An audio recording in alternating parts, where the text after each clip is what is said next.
Sigues viva. Y tu vida sin mí es el crimen perfecto.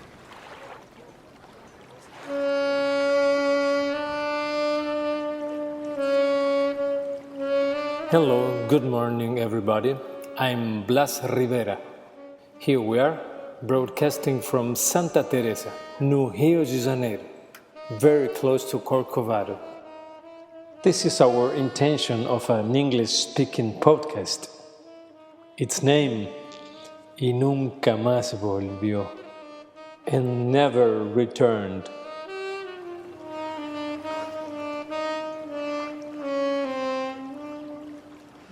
The music we listen today is inspired in the story Osvaldo Bayer told me. For those who don't know him, Osvaldo was a great historian and journalist who always has been among us until a very short time ago. His best defect was to wake up early, indeed, very early, and this for about 20 hotels. This is the way we calculate time during the tours, not just days or hours, but hotels. And can you imagine to whom he knocked the door at 6:15 every single morning for having breakfast downstairs? Exactly, me. And it was this way I did my learning journey, as a sleepwalker.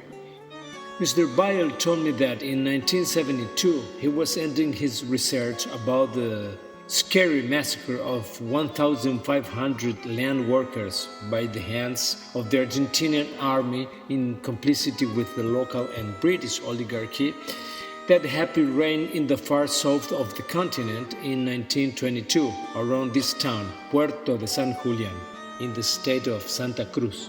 All this titanic research is written in a famous book, La Patagonia Trágica, which later became a movie, also famous, La Patagonia Rebelde. Mr. Bayer paid a very high price for this enormous work, his exile. My idol in the film is Facón Grande, Big Knife. I do recommend both the book and the film. Bayer spent many months in Patagonia, in Santa Cruz, living with some witnesses, neighbors, survivors, and also soldiers from the 10th Cavalry Regiment that had decided to stay and make a new life down there. Weeks before releasing the book, Bayer went exactly to San Julián to give a seminar and finally put an ending to some details of his chronic. This time he focused in one of the most epic chapters of his book, the heroic resistance of those prostitutes of the local tolerance house, La Catalana. The night Lieutenant Varela has finished his job, he decides to reward his soldiers.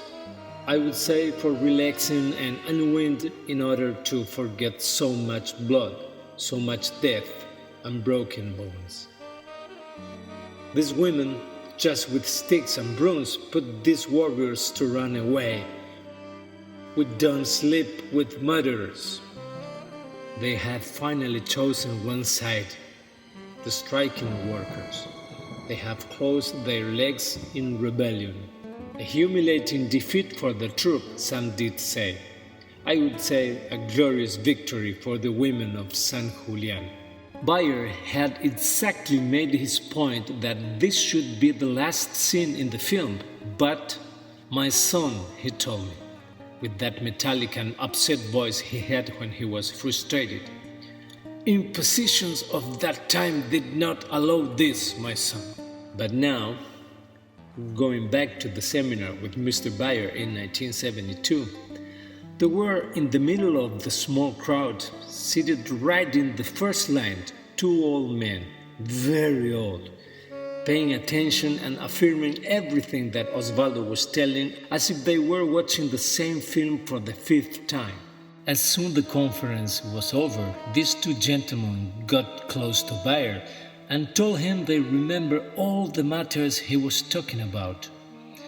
They said that at that time they used to live close to the whorehouse and they remembered everything and, During a coffee break that took more than 3 hours, they helped Osvaldo with many more meticulous details.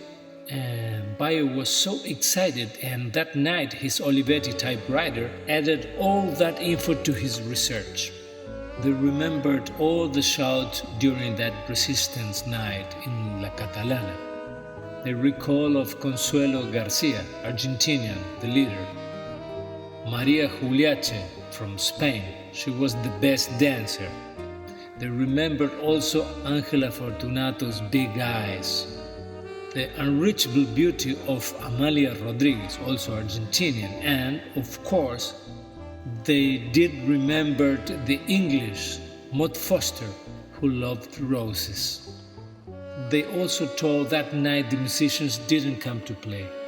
These two kind old men, now making part of Bayer investigation team, asked to stay anonymous. They swore and insisted that they had never ever been at the whorehouse, that they knew all these details only by rumors, that they were family people and wouldn't have visited such a place ever, just rumors. Can you imagine Osvaldo's face telling me this two-character story on our 6:15 breakfast at the hotel? His eyes were blinking of historical unbelief. One Saturday, before Bayer leaves town, went to the local cemetery to visit Maud Foster's grave. Maud Foster, the English. And what a surprise! He saw, lying down on her tombstone, 2 loyal and red roses. The cemetery guard whispered to him, very proud, that this grave has been embellished with roses the last 50 years. And when Osvaldo looks to the end of the cemetery corridor, observes the 2 kind gentlemen smoothly running away, in retreat, and after going through a couple of trees, disappear forever in the wind of the rebel Patagonia. 2 days after Osvaldo Bayer told me this story at the hotel in Tucumán, I, from Córdoba, I'm telling it by Skype to the poet in Madrid, and 2 days later he gives me his tale back with rhymes, and 2 days later, already in Puerto Piramides, I finished the whole story adding the melody and the chords. Only 6 days to fit Macondo into a song that took 100 years to accommodate itself. Here you go. Tell us, maestro. Jamás creció una flor en las tumbas masivas de los peones fusilados. Solo piedra, mata negra y el eterno viento patagónico. Están tapados por el silencio de todos, por el miedo de todos. Solo encontramos esta flor, este gesto, esta reacción de las putas del prostíbulo La Catalana, el 17 de febrero de 1922. El único homenaje a tantos peones fusilados.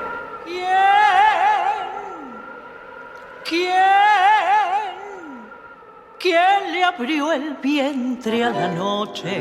La tierra quedó temblando, solo se escuchan llorando las madres de San Julián. Manos que ya no se cierran, bocas que no hablan ni cantan. Duerme, mi amor, no descansan las almas de San Julián. Y mientras queda en el aire el pobre olor de la sangre, los lobos buscan con hambre las hembras de San Julián para borrar lo imborrable, llamar pasado al pasado, van a lavar sus pecados al burdel de San Julián. Nadie les abre la puerta y no hay músicos tocando, se alzan en armas gritando las putas de San Julián. Huelga de piernas caídas, grito que corta el camino. No tratan con asesinos las putas de San Julián. Esa manada feroz que ensangrentó la explanada ahora toca retirada, saliendo de San Julián. María bailaba y consuelo, Ángela qué ojos tenía, y Amalia flores de un día del pueblo de San Julián. Dos rosas para Maud Foster, una medalla al valor y 1000 palabras de amor. Ángeles de San Julián.